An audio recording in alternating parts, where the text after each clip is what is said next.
In this video, I'm going to show you how to fix connecting to Ultimate Team is not possible at the moment on EAFC 24.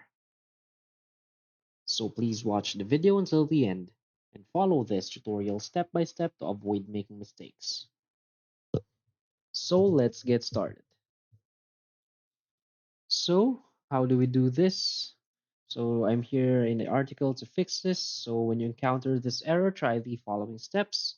First is to reattempt access, because sometimes simply trying to access Ultimate Team again resolves the issue. Next is to restart the game. So if reattempting doesn't work, restart EAFC 24 and try connecting once more. Next is to check your network, so make sure that your internet connection is stable. Now restarting your modem and router might help, especially if you're on Wi-Fi. Also use a LAN cable, so for a more reliable connection, consider switching from Wi-Fi to a LAN cable. Next is to disable your VPN.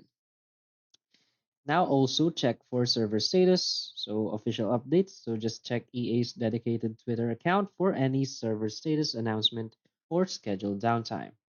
Also, websites like Down Detector offer insights into whether other players are experiencing similar issues, so you can also report your problems. So that's it. So if you find this video helpful, please hit like and subscribe. Thanks.